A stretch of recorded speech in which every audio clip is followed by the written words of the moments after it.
이병규 선생의 발제로서 광주 학생운동 참여와 신사참배 거부라고 하는 타이틀로서 발제를 해주시겠습니다.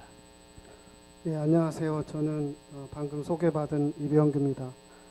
제가 발표할 내용은 신흥학교의 광주 학생 참여와 신사참배 거부입니다. 이 두 가지는 민족 교육을 지향해왔던 신흥학교의 어떤 정체성을 형성하는 데 중요한 사건으로서 자리 잡고 있습니다. 그래서 그 과정과 그 의미를 짚어볼 수 있도록 그렇게 하겠습니다.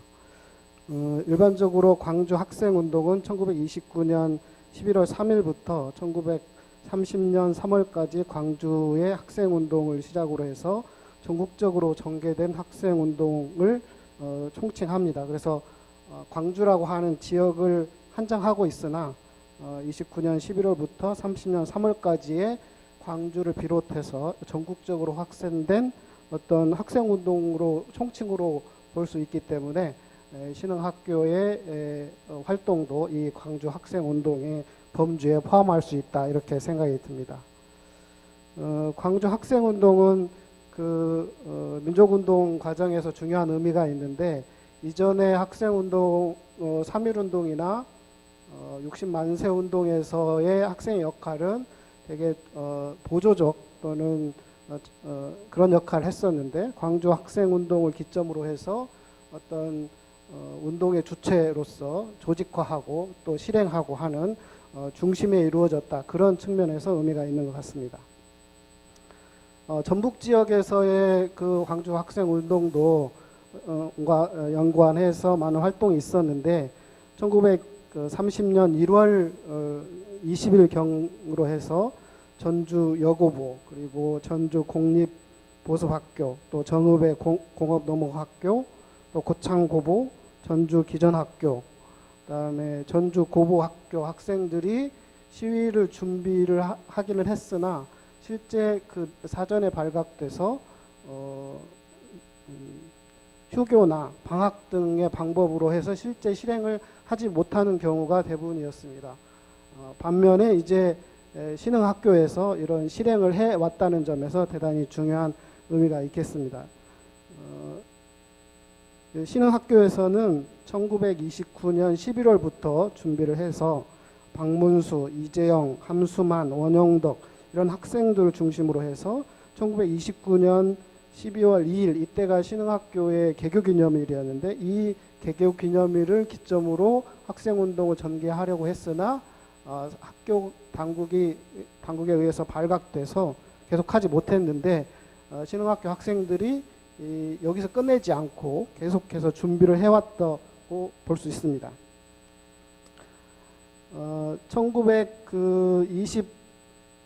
1930년 1월에 개학이 어느 1월 개학이 됐는데, 개학이 되고 난 뒤에 다시 학교에서 휴학을 하려고 했고, 그 휴학을 하려고 하는 과정에서 학생들이 반대를 하게 했으나 결국 1930년 1월 22일부터 1월 24일까지 3일간 휴학을 하게 됩니다. 그리고 공식적인 개학은 1월 25일에 이루어졌습니다. 그런데 이 1월 25일에 개학이 이루어진 것을 알고 학생들이 사전에 박문수나 함순만 이런 학생들 중심으로 시위 활동을 하겠다고 하는 사전 준비를 했던 것으로 보여집니다. 그래서 드디어 1930년 1월 25일 8시 30분에 그 학생들이 기숙사생 전원을 소집해서 태극기와 전단을 나누어주고 335 짝을 지어 다가구 쪽으로 나가서 등교하는 학생들을 규합해서 약 80여 명의 학생들이 교류문을 낭독하고 전단을 살포하면서 자주 독립만세, 학생만세, 동감만세 등을 외치면서 시내로 진출하게 되었습니다. 이러한 그 신흥학교의 그 학생운동은 다른 지역에서는 실행하지 못했으나 전주 시내로 진출해서 실행을 했다는 점에서 큰 의미가 있다, 이렇게 생각이 됩니다. 이 학생운동이 일어난 뒤에 그 자세한 내용들은 그 학생운동에 실제 참여했던 박철규나 그리고 그 학생운동을 주도했던 박문수 이런 학생들의 증언과 구전을 통해서 어느 정도 확인할 수 있습니다. 이 이제 학생운동이 일어난 이후에 신흥학교 학생 중에 35명 이상이 체포가 돼서 구금이 되었습니다. 그래서 많은 어떤 고초를 당하고 또 신문을 당하고 구류를 당해서 당하는 그런 과정이 거쳐졌습니다. 그렇다면 이 신흥학교의 그 광주 학생운동 참여에 주도 세력은 누구고 또 어떤 지향을 가지고 있었을까라고 하는 것을 우리가 생각해 볼 수가 있습니다. 지금까지 밝혀진 시위에 참여했던 주요 학생들은 그 박문수, 이재영, 그 다음에 함수만, 그리고 원용덕, 박철규 뭐 이런 학생들이었습니다. 그런데 이제 주로 그 주도했던 학생은 박문수와 함수만으로 이렇게 보여집니다. 박문수의 경우에는 이후에 조선대 총장을 지낸 인물이기도 합니다. 눈여겨볼 대목은 그 이 박문수의 아버지 박학준이 1894년 동학농민혁명에 참여한 것을 알 수 있었습니다. 이분은 이제 고흥에서 동학에 참여했고 동학농민혁명에 참여한 뒤에 나중에는 동학 천도교에서 기독교로 개종을 하게 됐고 그 개종 이후에 이 박문수가 아마 광주 학생운동에 적극적으로 참여한 것이 아닌가 그런 짐작을 해볼 수 있을 것 같습니다. 다음으로 이제 함수만인데 함수만은 충청도 서산 출신으로 시위 당시에 30세의 만학도였습니다. 그러니까 제일 나이가 많지 않았을까 그렇게 짐작이 되는데 아마도 그 어린 학생들을 이렇게 동참시키고 또 독려하고 그런 역할을 했던 것으로 보여집니다. 그런데 이 함수만의 경우에는 안타깝게도 나중에 체포돼서 고문을 받고 그 고문 후유증으로 얼마 지나지 않아서 결국 사망하게 되었고 그것으로 인해서 나중에 이제 국가 독립유공자가 돼서 애족장을 받는 일도 있었습니다. 그런데 이제 이 함수만의 경우에 특히 주목되는 경우는 신문 과정에서 일본 경찰이 물었습니다. 너는 왜 참석했느냐라고 했는데 나는 한국 사람이니까 했다. 당신하고 나하고 입장이 다르지 않는가. 당신은 일본 사람이니까 반역이라고 하지만 나는 한국 사람이니까 애국이다. 이런 발언을 했다고 합니다. 이런 발언을 했다는 것은 당시에 어떤 민족 교육을 지향했던 신흥학교의 그 교육의 이념이 학생들의 정신에 그렇게 영향을 끼친 것이 아닌가. 그리고 그러한 영향이 광주 학생운동이라고 하는 실행을 수 있게 하는 기반이 되지 않나 그렇게 생각이 듭니다. 그 다음 이제 학생들이 추구했던 목표들이 어떤 것이 있었는가 하는 것들을 좀 살펴보면 민족 차별 교육 그리고 식민지 교육 철폐 이런 것들이 중요한 부분이었고 시위 과정에서 구호를 외쳤는데 자주독립 만세, 학생 만세, 동감 만세 이런 구호를 외쳤습니다. 자주독립 만세는 당시에 어떤 민족 모순을 해결하기 위한 학생들의 어떤 결연한 의지가 있었다 이런 생각이 들고 학생 만세는 학생들의 자존감 측면에서 학생들이 스스로 주체적으로 활동했다고 하는 측면이 있고 동감 만세라고 하는 것은 광주 학생운동의 동조에서 함께 참여한다라고 하는 의미가 포함된 것이라고 할 수 있겠습니다. 이것이 결국은 궁극적으로 어떤 민족 모순을 해결하고자 하는 어떤 전반적인 학생운동의 흐름과 그 궤를 같이 할 수 있었고 그것에 동참할 수 있었다라고 하는 신흥학교 학생들의 의식이 포함된 것이 아닌가 그런 생각이 듭니다.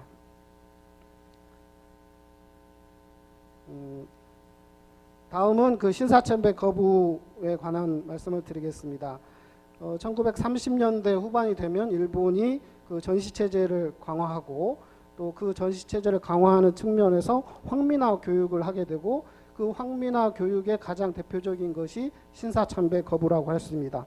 물론 신사참배 거부에 관해서 당시 조선 한국의 많은 그 사람들은 다 그 동조하고 거기에 따랐습니다. 그러나 그 기독교의 입장에서는 이것이 그 종교적 측면의 신념과 괴리되기 때문에 이 문제에 있어서 많은 고민을 하게 됐습니다. 그래서 한국 기독교계에서는 처음에는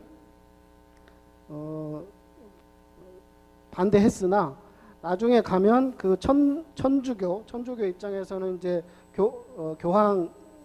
교황이 신사참배가 필요하다 이렇게 함으로써 절대적으로 따랐고, 그 다음에 그 뭐 성결교나 안식교, 구세군, 성공회원 이런 곳에서도 다 신사참배에 응했습니다. 그리고 당시에 그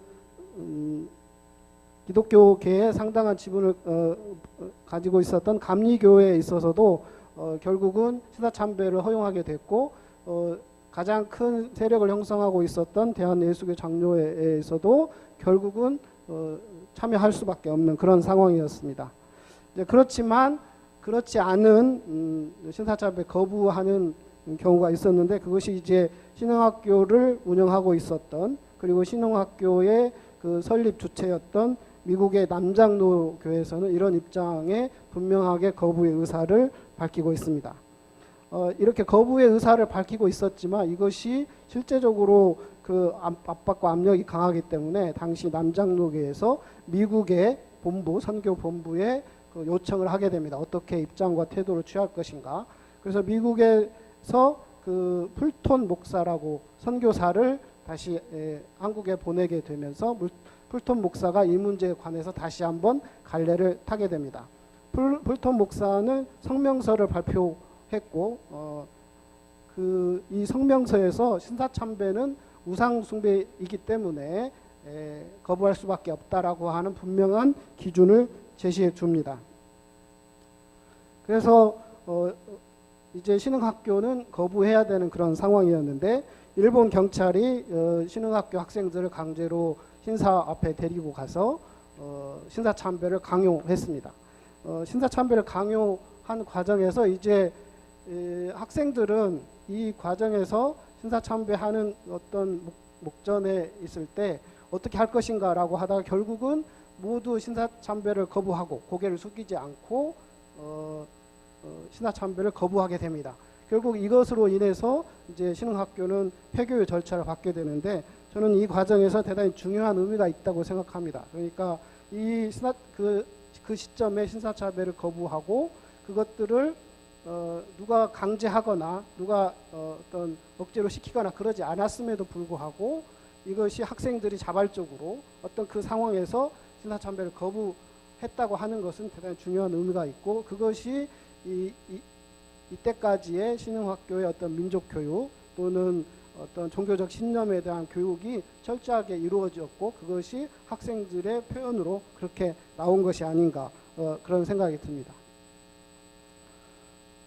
그래서 저는 이제 그리고 이제 폐교 이후에 지역에서 학교를 되돌려 보려고 노력하는 많은 경우가 있었으나 학교 당국의 입장에서 이 신사참배 거부가 분명한 목표이기 때문에 그것을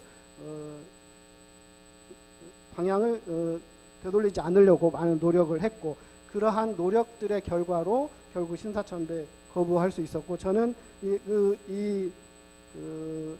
광주 학생운동 참여와 그리고 신사참배 거부가 대단히 중요한 의미를 가지고 있는데, 그것은 이후에 신흥학교의 정체성을 형성하는 가장 중요한 어떤 핵심적 역사적 사건이자 어떤 기반과 토대가 되었다, 그런 생각이 듭니다. 어떤 역사가 흘러가는 것이고 그것이 정체성을 형성하는 과정에 있어서 어떤 사건을 어떻게 선택하고 어떻게 결정하느냐에 따라서 이것이 이후의 역사를 결정하는 중요한 과제인데, 이 광주 학생 참여 운동과 신사참배 거부로 인해서 신흥학교라고 하는, 또 신흥학교의 어떤 교육과 가치를 지향하는 그런 정체성이 형성되었다, 이런 점에서 대단히 중요한 역사적 사건이고 의미가 있는 사건이다, 이렇게 생각합니다.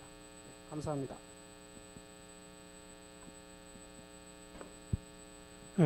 수고하셨습니다. 지금까지 이병규 선생의 광주학생운동 참여와 신사참배 거부에 대한 발제가 있었습니다.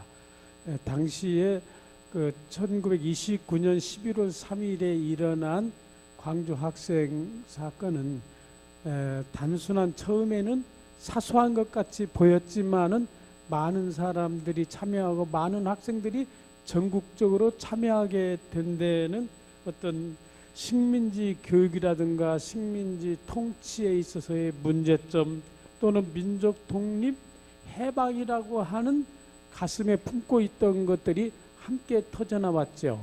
그래서 이러한 광주 학생운동이 전국적인 학생운동으로 번지는데 그 중에서 우리 신흥학교의 학생들은 덧붙여서 신사참배 거부라고 하는 것을 하겠다는 이야기죠. 신사참배 거부는 그 우상숭배라고 하는 기독교 정신도 있지만 또 한편으로 보자면은 신사참배 거부는 황국신민이라고 하는 일본의 식민지 백성들을 일본 국민화 하려고 하는 그런 것에 대한 거부가 아니었는가도 생각해 볼 수 있습니다. 여러 가지 좋은 자료를 많이 인용해 하셔서 이병규 선생님께서 발표해 주셨습니다.